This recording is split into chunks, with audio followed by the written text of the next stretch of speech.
दीपक दीपक हट जा, दीपक हट जा, दीपक हट जा, हट जा।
Good evening, everyone.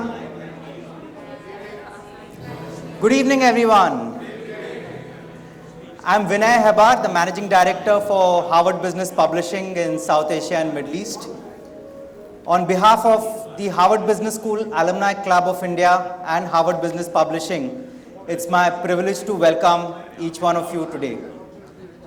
The Harvard Business School Club of India, as you know, is been revived in recent years under the leadership of Meghna and more recently Adil Zainulbai. So we are very happy to host an event featuring one of our own illustrious alumni, Ravi Venkateshan.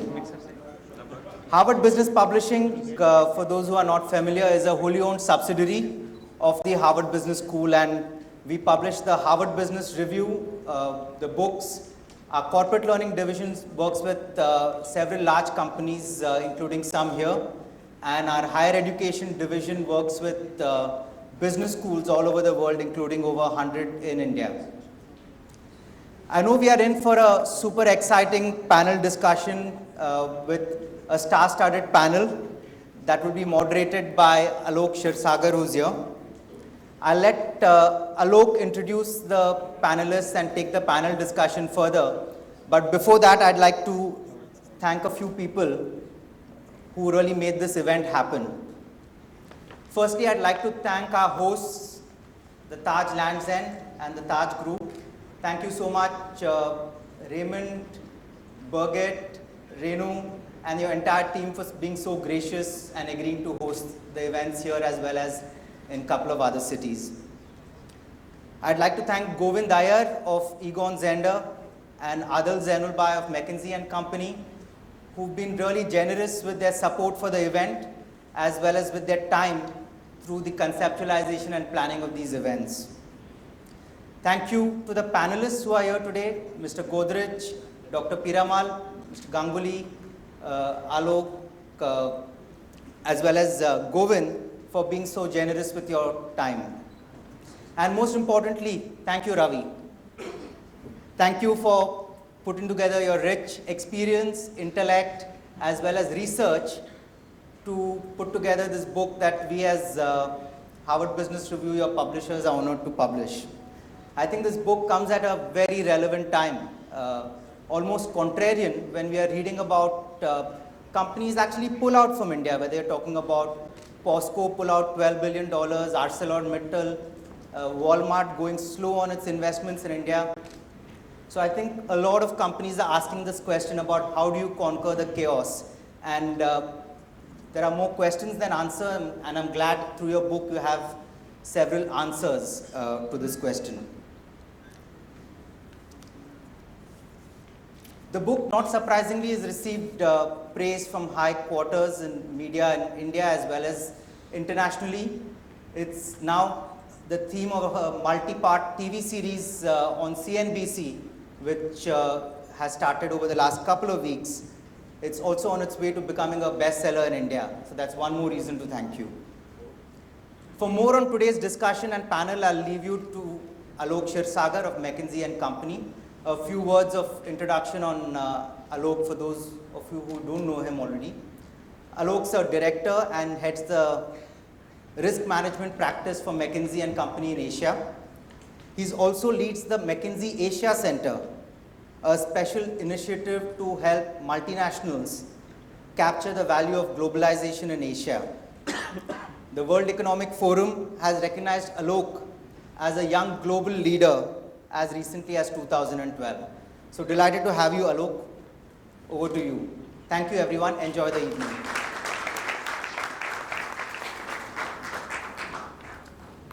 Well, thank you very much, Vinay. It's a great pleasure to have the opportunity to moderate a discussion today.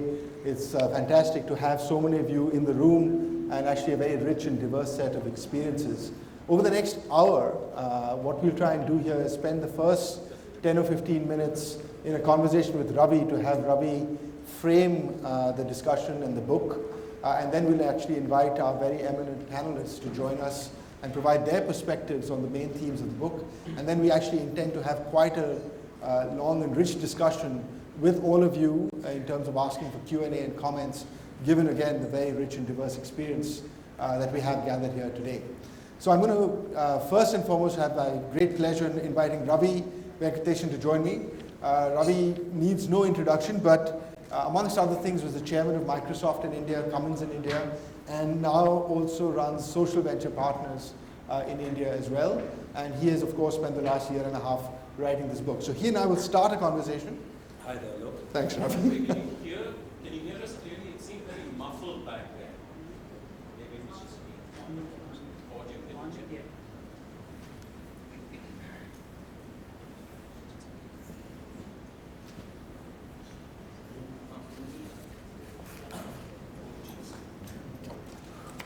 Ravi, given all the comments that Vinay just talked about and the chaos that people talk about in India, some of us have difficulty understanding the chaos.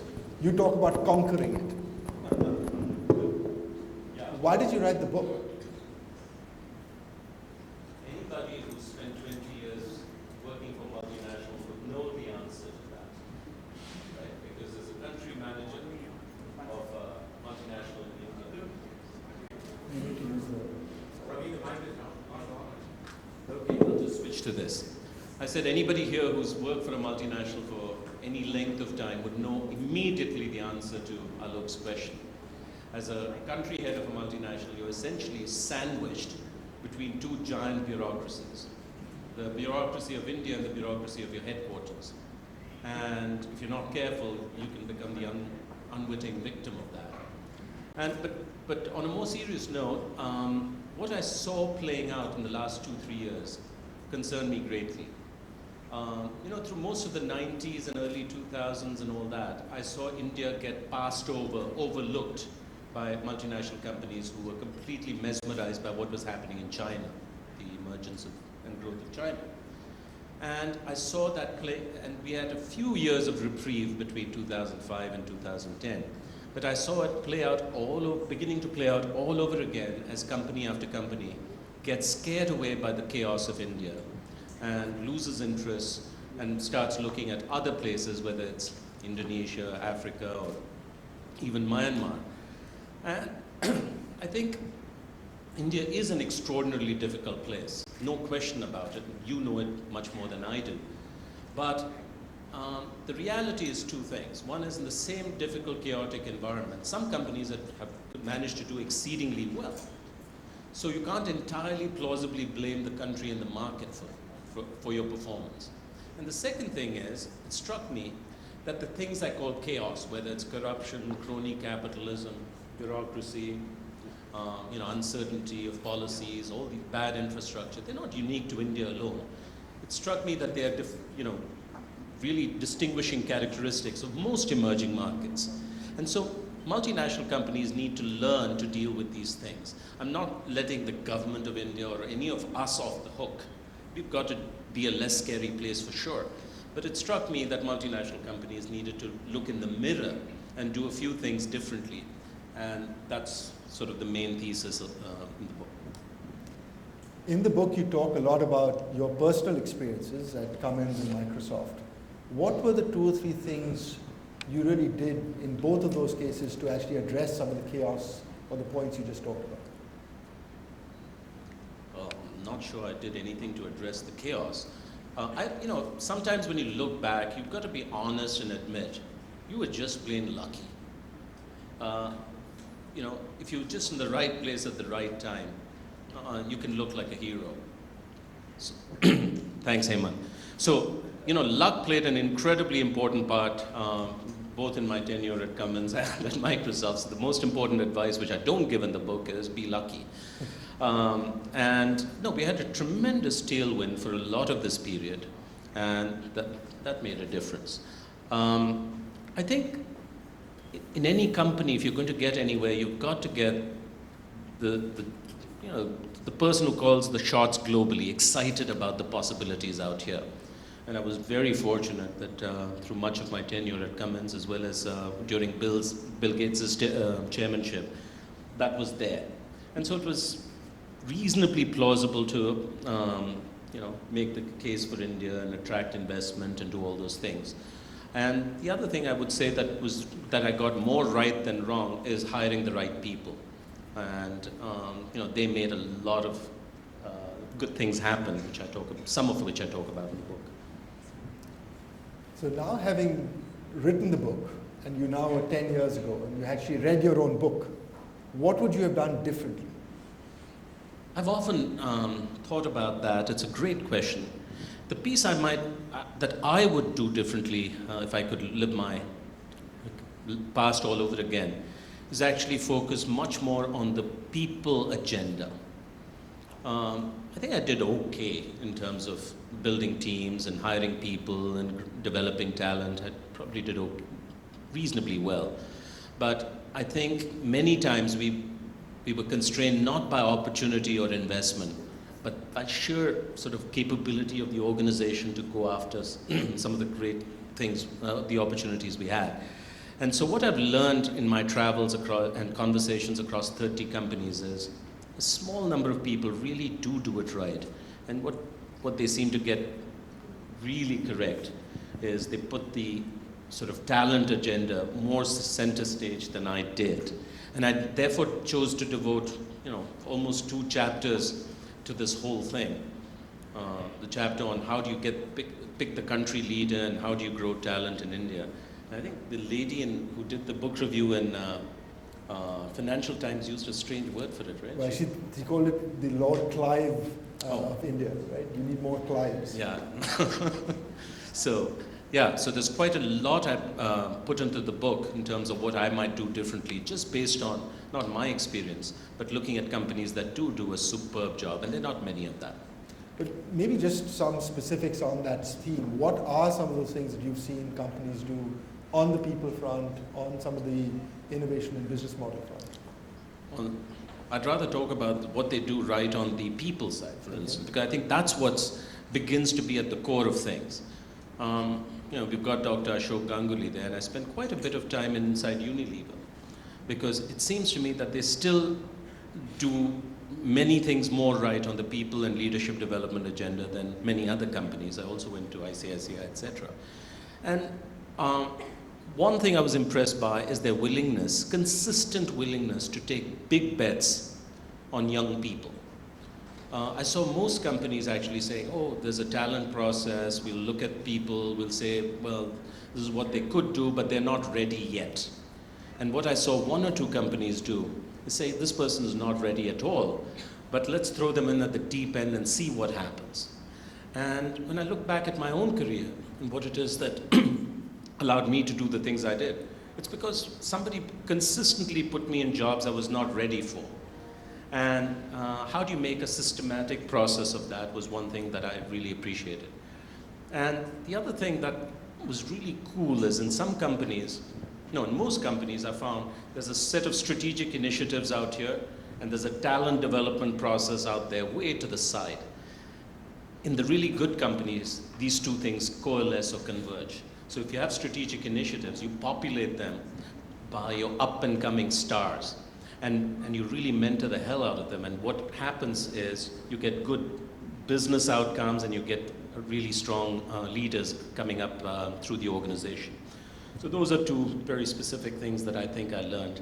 Also learned a lot about what do you look for when you hire. You know, I was enormously frustrated with my own track record of making senior hires from the outside successful. Quite good at growing people internally, but perhaps half the people that I hired didn't work out. And that bugged me greatly, and I used to blame the search firms we dealt with. But at some point they said, hey, Ravi, look in the mirror.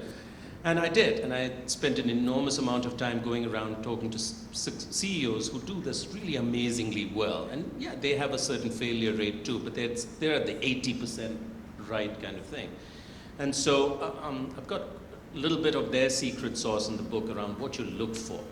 And it's, you know, it's characteristics like what?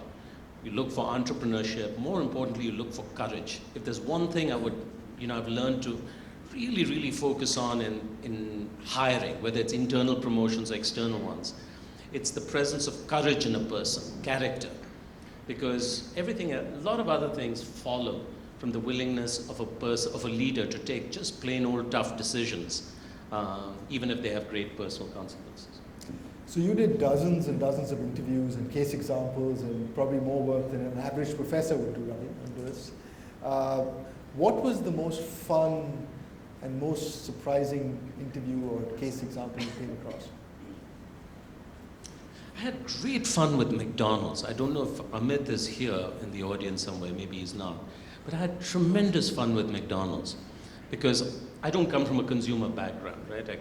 I'm an enterprise guy. I sold diesel engines, generator sets, software licenses. And to me, McDonald's was this real beacon of hope because here's the world's largest reseller of beef and they come to our country where the cow is sacred and somehow they make a real success of it. And that inspired me because I said, if McDonald's can do this, surely Apple can and Toyota can and everybody else can.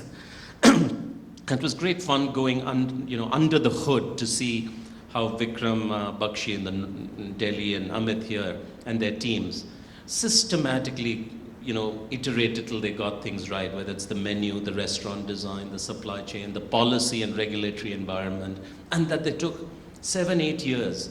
And they had enormous tenacity, and they were pouring in money even without a real business model and, a road to profits for some of the time. So that was exciting. The most exciting conversation I had was 24th December 2011. And it was the day before Christmas, and I was interviewing this big pharma CEO, and he was very, very clear with me. In 3 minutes, he said, listen, I know you know my chairman, he's asked me to speak to you, but I've got to tell you, I hate India. It's just the toughest place in the world for a pharmaceutical company CEO. And I prefer China, I prefer Philippines, almost any country. And I sort of was really flabbergasted because it's 3 minutes into the interview, how do the next 57 minutes, how to make them productive. But it was probably one of the single most eye-opening discussions of the entire 2-year process because he was honest. He said what a lot of other CEOs were thinking, and it goes to the heart of the book. And I don't want to sort of belabor it, but the heart of it is, to what extent should a company adapt to the country versus expecting the country and waiting for the country to adapt to its model? That's the heart of the dilemma that many, many companies face. And that came out of that conversation. Excellent. Well, Ravi, I think we'll now invite our panelists to join us and continue the conversation that way. If I could request the panelists to join us. Firstly, Adi Godrej. Of course, Chairman of the Godrej Group. Thank you, Adi. Hi, Adi. Dr. Swati Piramal, Vice Chairman for Piramal Enterprise.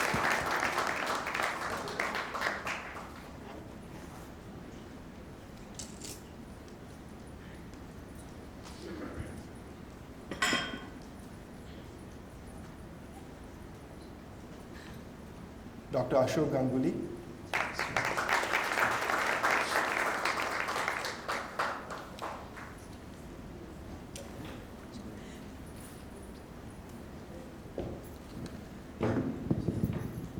Govindai.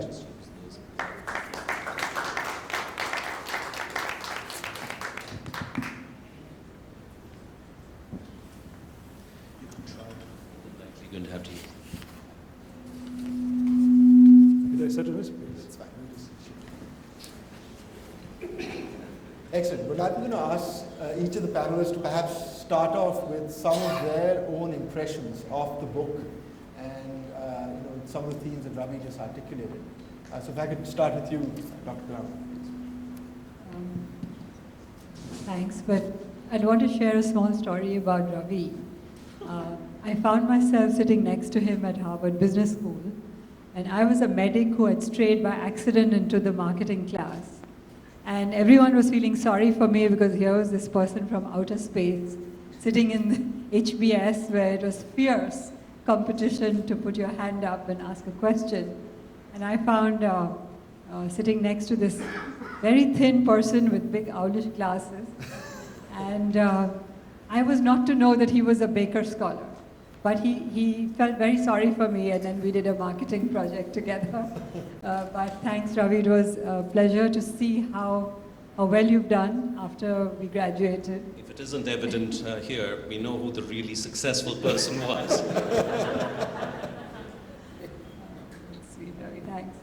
And so to me, the book, I read it the first time, I thought it was about how managers of multinationals should succeed in India. When I read it the second time, I felt it was much more than that. I felt it covered a huge panoply of leadership ideas. And indeed, those were the ideas which Indian companies were seriously thinking about when they were exporting their goods abroad. And so I think it's not just one way. I think it's about a total way of thinking. And I think Ravi's done an excellent job of, as he said, putting everybody's thoughts into real words. Because as you look at the chapter, you say, of course, that's true. But then what are the lessons that one can learn? And I must say that it is a remarkably well-written book, and I really enjoyed it immensely. Thank you. Dr. Ganguly. Well, I guess if I'm on this panel, I have to say some nice things about the book. But, I'm here. I think I've been invited to give a more historical rather than contemporary perspective. And I just want to share with all the young people here around this room, and also not so young, that I'm hugely optimistic. I don't get frustrated. I don't allow anybody to ride over me. And that's what the book is all about. Don't allow either the government or the bureaucracy or your competitors to ride over you. I don't mean that in a mean and aggressive way. But I mean, the point that Ravi makes is the most powerful points, is that if you have organizations which have an uncompromising attitude towards meritocracy, you will find the people who will make India successful, who will grow people, not only for its own company, but for the many companies around. It's a wake-up call. Not everything is hunky-dory. There are terrible things in this country. Nobody wants to come here. But we are overwhelmed with what others think about us, rather than what we think about ourselves. So my great message is the great book. It's well-timed. But for all of us here, young and old, just have the faith and don't let anybody ride over you. Well, I think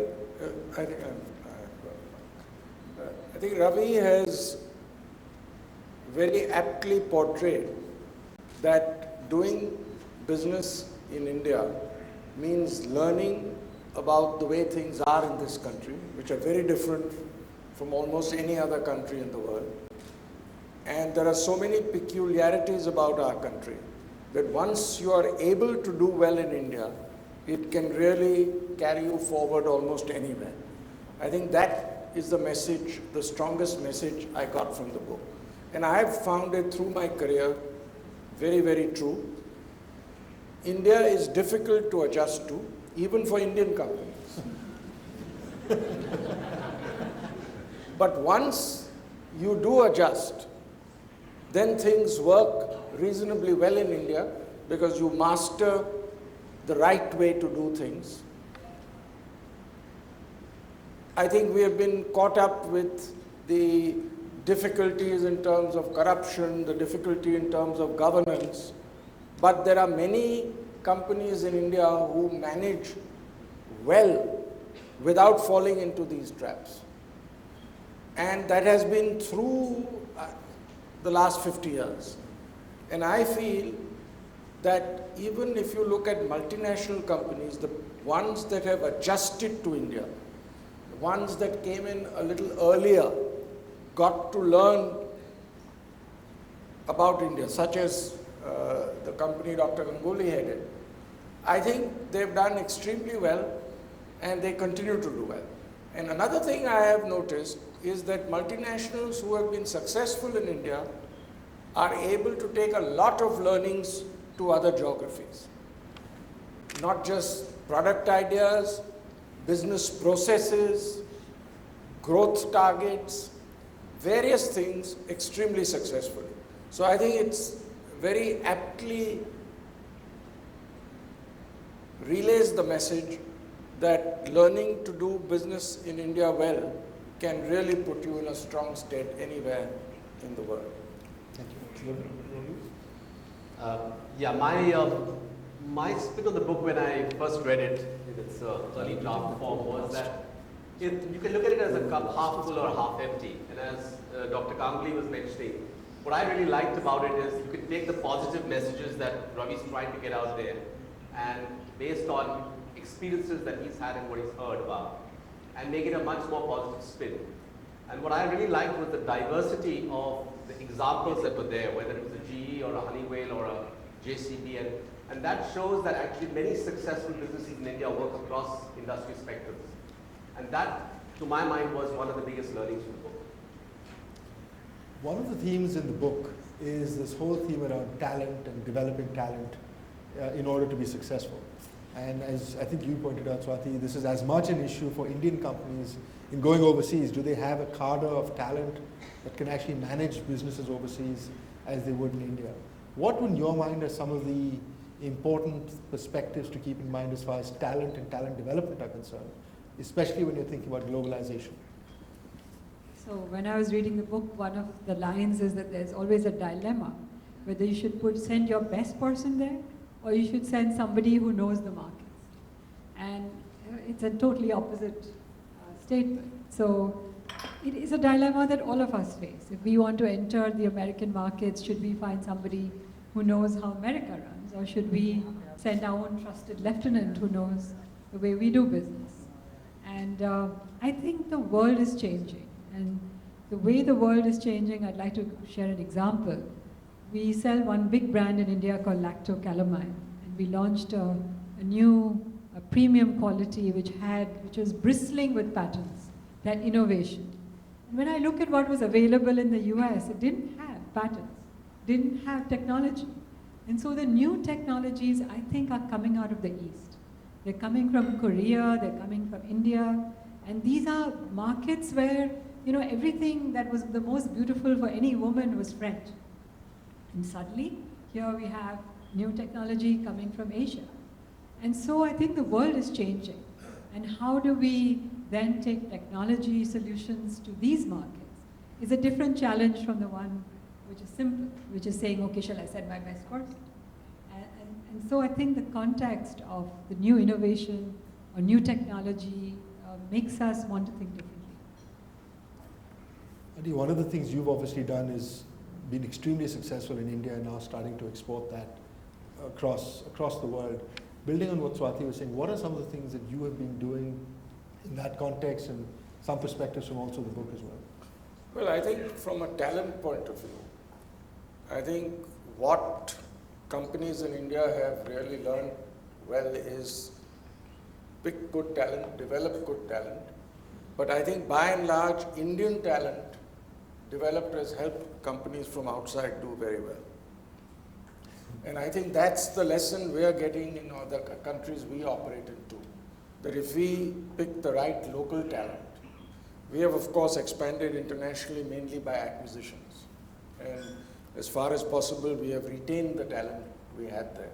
And in fact, we put a lot of emphasis on human resource due diligence before we acquire companies, because we find that is extremely important for successful continuation. And I think the same lesson works well internationally. If we send too many people from India to overpower the local team, I don't think it would work very well. It doesn't work well, and we've certainly not gone that route. Dr. Ganguly, you've seen talent development in many different institutions, whether it's at Unilever, in the companies you've built, in the boards that you've developed. What are some of the things that you've seen extremely important to develop middle to senior managers? Going back to Ravi's point of giving young people bigger jobs than they may be ready for. Ravi, I think Ravi made a very important point. I think he makes it in the book as well. That nobody is ready for leadership, number one. Number two, nobody is really born a leader. Leaders are discovered. Number three, you don't discover yourself. Your seniors are the ones who discover you. And your job is to develop future leaders. Because having been thrown into the swimming pool before you learn swimming, if you still survive, you know the qualities you require in your successors rather than the qualities that you have yourself. So there is a quality of self-confidence in human resources development. And the term I go on using, we talk about succession planning. And you see the mess around yourself. That because you don't develop people, because you don't throw people who are not prepared at the deep end and find out whether they will float or sink, you are suddenly confronted with the fact that no leader is immortal. And I believe, the discovery of the bottom of the pyramid, the Indians all over the world, and South America, Africa, North America, Europe, their success is not accidental. Their success is not because statistically a country of 1 billion must have a few 100,000 good people. Their success is inherently, Indians are hugely powerful in their abilities, which neither we nor they recognize. I think we keep on reading the foreign press. We all the time worry about what others are thinking about us. I said, hey, high time. Have the self-confidence. Look at the success around this room. For God's sake, we ought to be proud. I'm not saying ignore the negative things. But unless you have a line of successful leaders, generation after generation after generation, you can produce. General Electric is the classical example, the type of leaders you have. And I remember Jack Welch coming in the 80s and saying that the two countries I want to be is Brazil and India. He didn't talk about China at that time. Anyway, long time later on, they found that their business was having great difficulty, especially with the medical equipment business. And then they discovered that what India needs are medical devices which cost zilch.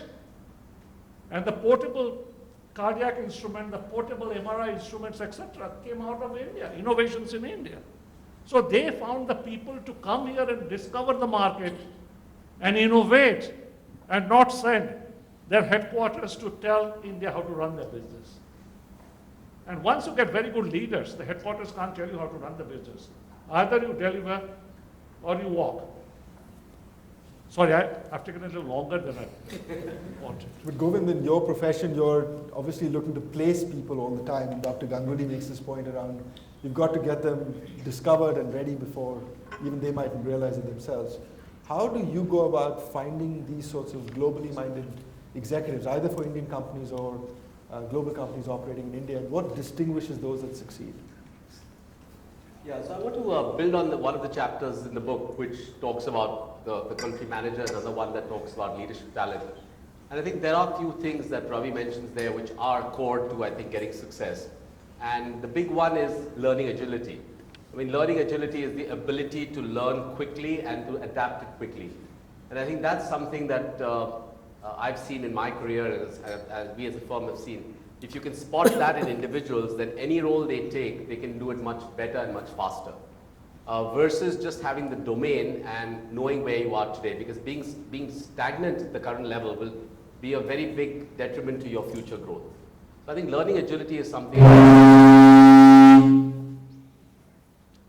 Learning agility is something that I think is a big one that we pick. The other one, which I think Dr. Ganguly rightly mentioned, is courage to take tough decisions on people. And I think increasingly we are seeing organizations looking at the dimension of hunger and passion more than just pure capability. Because hunger and passion translates actually to going that extra mile in really doing a lot more in a company. And that's something that differentiates, I think, very successful business builders versus business managers.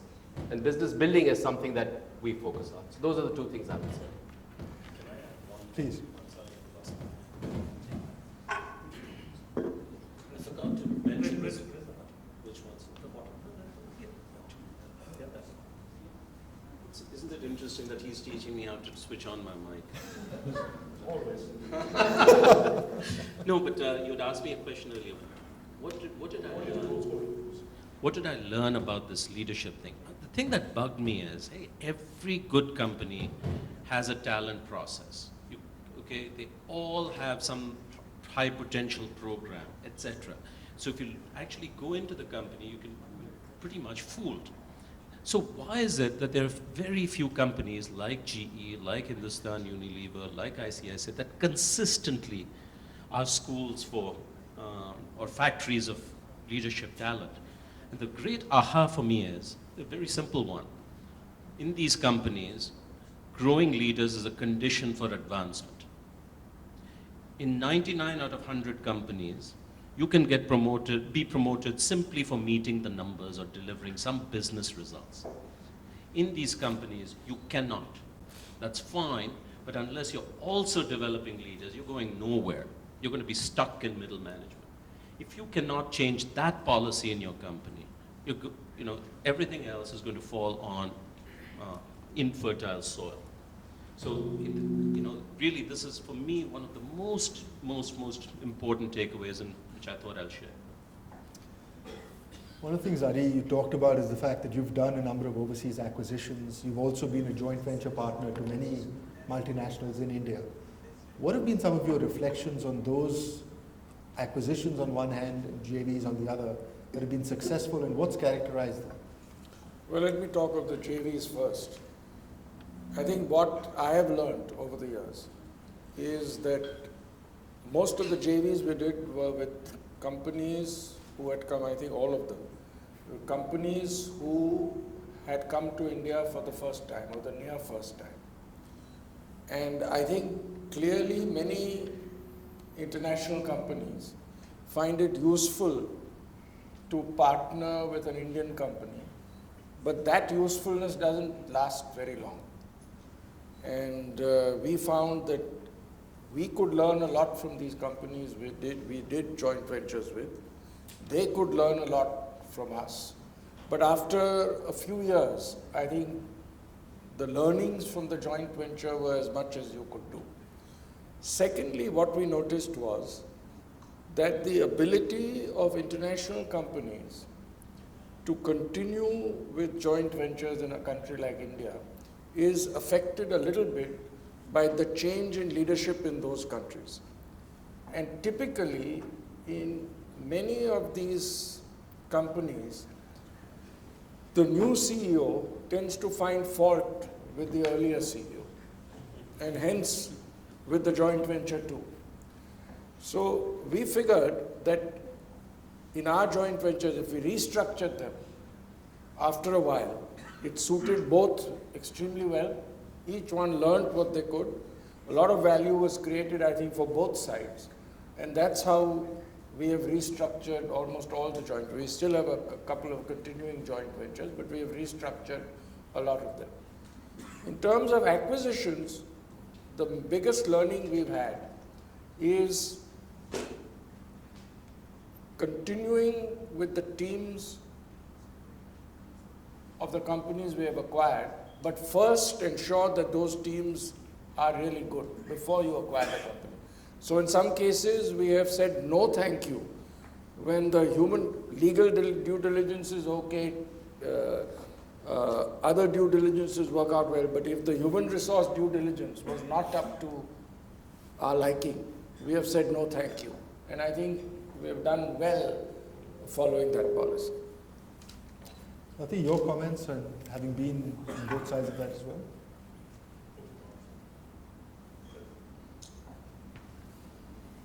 Yeah, I think we've done a lot of acquisitions, and I agree with Adi that one of the things that we rarely do is to change the team that we acquire. And we treat it a bit like the flowing river, where you have two rivers becoming a bigger river. The water is miscible and so is the sand.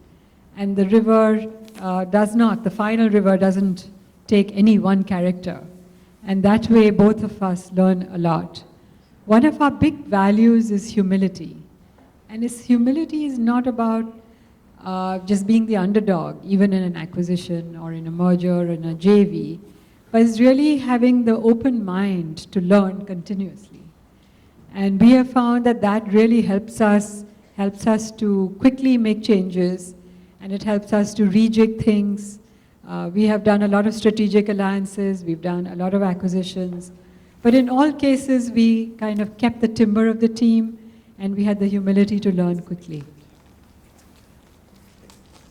Okay, let me Sorry, open I it. just wanted to add that the limited evidence I had is it's better to sell than to buy.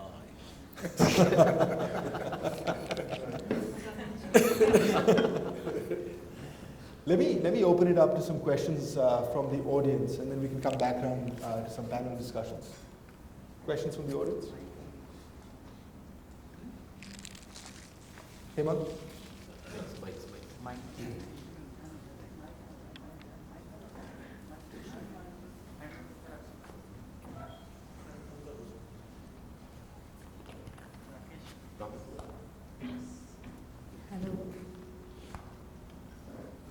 Dr. Ganguly, as one of the few guys from IIT who never went abroad and decided that I could make my career in India with the same kind of idealism that you're talking about 40 years ago. Yes, it's still there. But while we talk about all the good things in India, you've been a member of parliament, you've been a member of many boards, including ours. What is your view? Does the Indian politician understand that he has to compete for corporate capital? Does the Indian polity understand what it needs to do to support industry, or are they living in a different world? You know it as much as I do, that you have to succeed in spite of the politicians. I mean, this is the given. You see the quality of people who get elected. You can change governments, you can change parties and do anything. Governance in this country is going to be a challenge in the foreseeable future. It has been soon after independence and ever since. Thanks.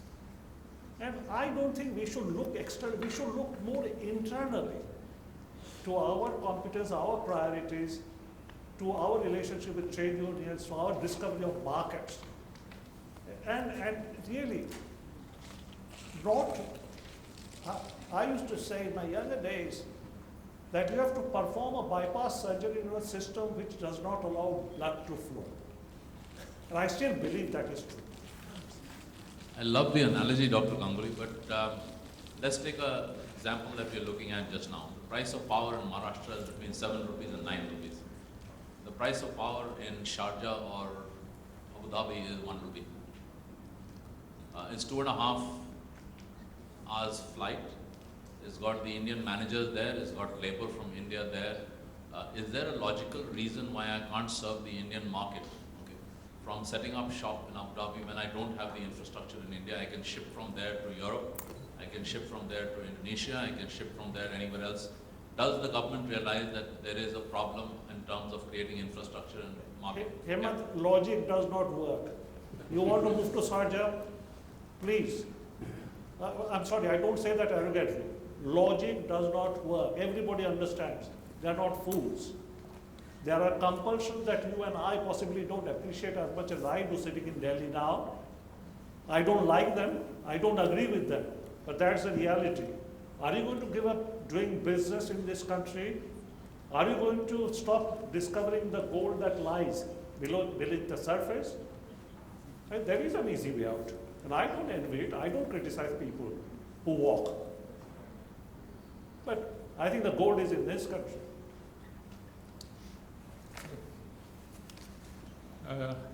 I'm from Perfect Relations and I manage the public affairs mandate of the company.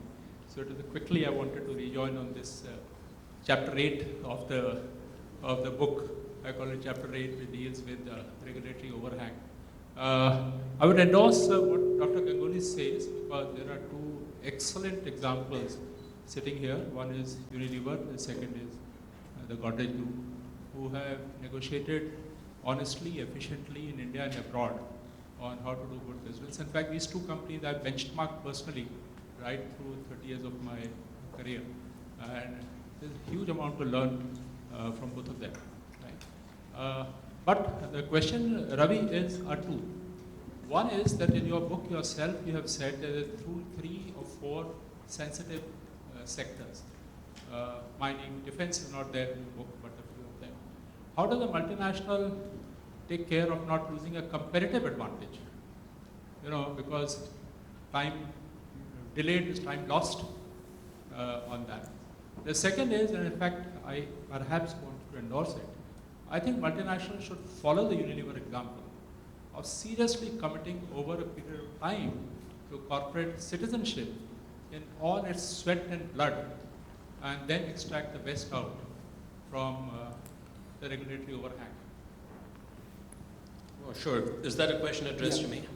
Yeah. No, so, it was very interesting. The first draft of the book went out for peer review, and it came back, and all 5 reviewers said, well, it's incomplete. And they said the thing that's missing is a chapter on how to deal with corruption and regulation. I said, how can you pretend to write a book that talks about doing business in India if you haven't frontally addressed this? And so that's the piece I put in there. And my take on, I tried to be very honest. In fact, Dr. Ganguly called it brutally honest. Because it's very easy to pretend that the world is something other than it is. And I make a point that in some sectors where corruption is an integral part, bribery is an integral part of the business model. And multinational companies that have home country laws, etc., should not go there, okay? Because it's unpleasant. And even if you use partners and joint venture partners, you can find yourself in a world of trouble sooner or later because the ethics of the partner and yours will sooner or later collide. But that still leaves more than half the economy, okay? All consumer businesses, all B2B industrial type businesses, etc., where bribery is not essential. It's really a choice, okay? And therefore it is completely possible to operate without bribing. The second point I make is that bribery is optional, but the bigger challenge for multinational companies is 2. One is speed money, facilitating payments, for routine approvals, etc. You're not really seeking any advantage, but clearing a custom shipment might take a heck of a lot longer if you don't do something. And how do you deal with this? Because it's a part of life for all companies. And again, there are ways which are more effective and other ways which are less effective. The thing that should make companies, CEOs, stay up at night is their own employees on the take. Because for me, that was the big worry. Are our own procurement people, sales guys, etc., following the rules of the company and policies of the company, or are they succumbing? Because we live in a highly corrupt environment, and there, we can all point to processes and audits and controls, but GSK in China found out, hey, you can have all those things and you can still get shocked. So the real antidote to that is actually working on your culture. And so, anyway, we need to recognize that multinational companies, as they go to emerging markets, not just India, China, Brazil, you name it, corruption is a fact of life, and therefore you need to treat these as high-risk countries and manage, and that's a critical skill that you have to develop, okay? The other thing is, in all these countries, there's a long history of colonial rule, experiments with socialism, etc., and people are still a little bit distrustful of businesses, and multinationals in particular. So a multinational company has to learn to sort of act, not just ethically, but honorably. And I hate the word CSR anymore, because CSR feels to me a lot like lipstick on a pig. It's the least amount you do to look good and sort of feel good. No, it's your fundamental business practices being responsible and thoughtful and congruent with all stakeholders. And that's why I use a lot of case studies in chapter 8. But if you don't do this, sooner or later you're going to be in trouble, right? Dr. Ganguly, you were the chairman of Microsoft's advisory board while I was there. And you saw the shift we had to accomplish in building trust. And what was the trust issue? The world's, one of the world's richest companies run by the world's richest individual cannot simply just do business in a country which has 800 million people on $2 a day. It also has social responsibility, whether you like it or not. And it also needs to adapt its business model to recognize these societal realities. And if you don't, you're going to have problems, repeatedly. That's what Coke found, that's what Pepsi found, that's what McDonald's found. So if you don't learn this, you're going to learn the hard way. Please. I just want to make one point. And the point is that everything has a cost. Therefore, not being corrupt, not looking for shortcuts has a cost. And you must be entirely honest with either the majority shareholders or with any other shareholders that the way to do this business is going to differ the rewards. Are you prepared for it or not? Because if you're not prepared, then you will have to get a different set of people to run your business. So don't think that dealing with corruptions or the hurdles to business is free. It is a cost which you and I as shareholders and the principal shareholders have to pay. So let us not kid ourselves either. I just wanted to add that. Question right at the back. Anji?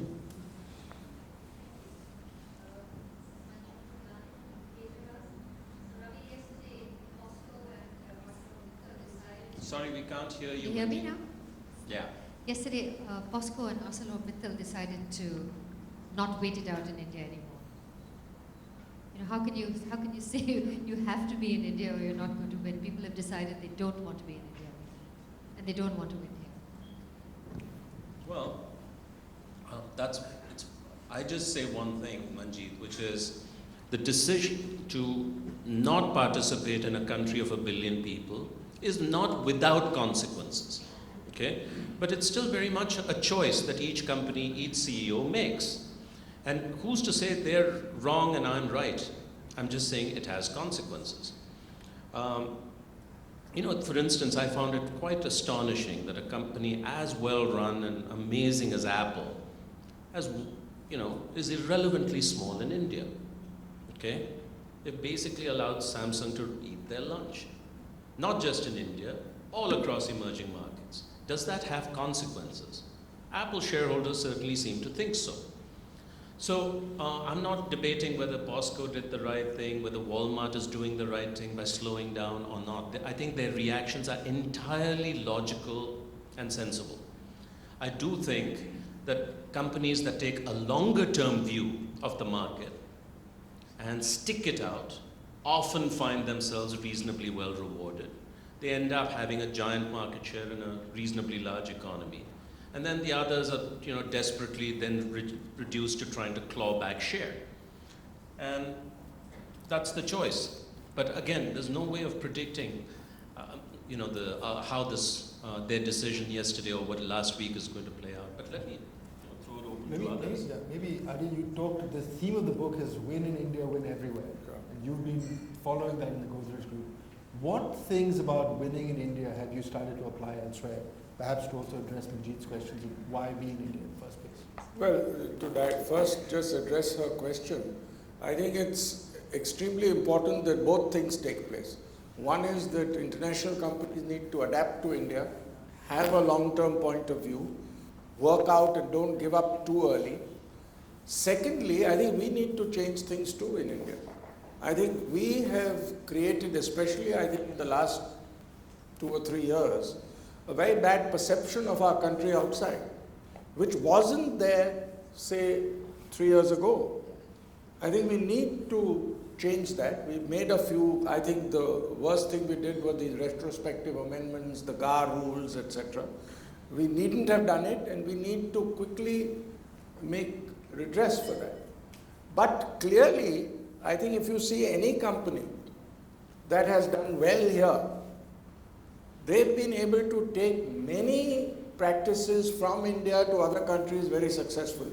Product ideas, bottom of the pyramid is a huge thing in many spheres. I think business processes.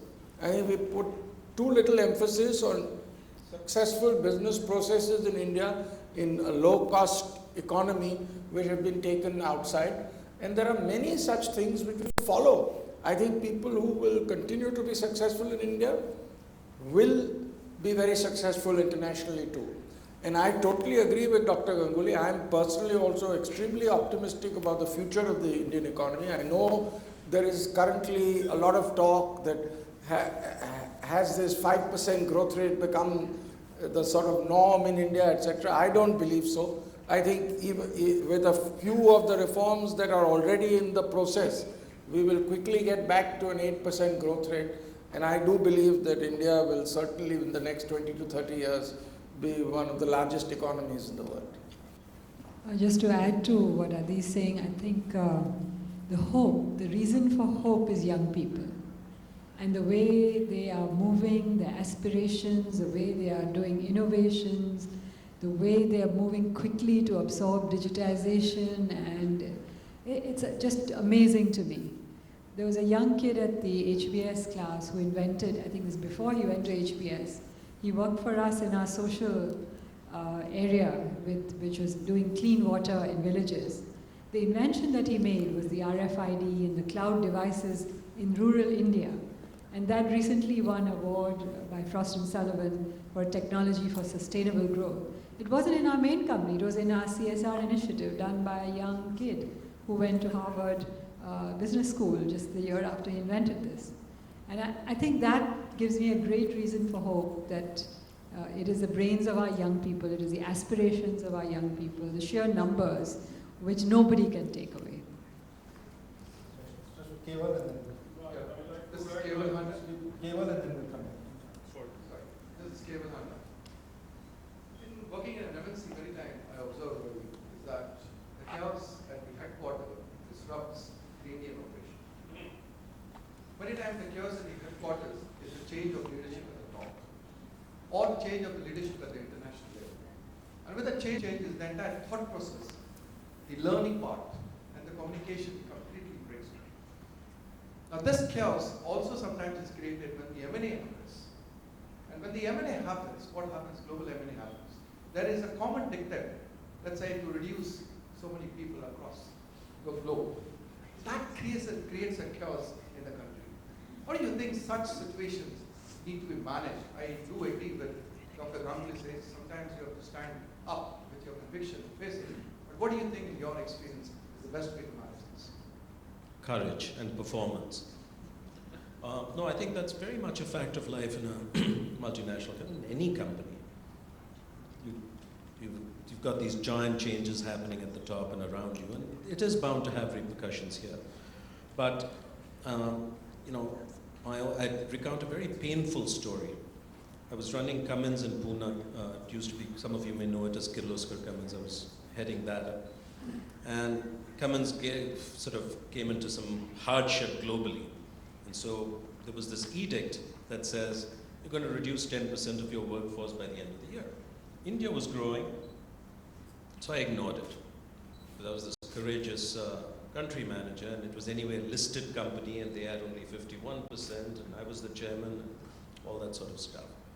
Then 21st December came, and Tim Solso, the chairman, called me, and he said, hey, listen, I want to remind you, you're still an employee of this company, and you haven't complied.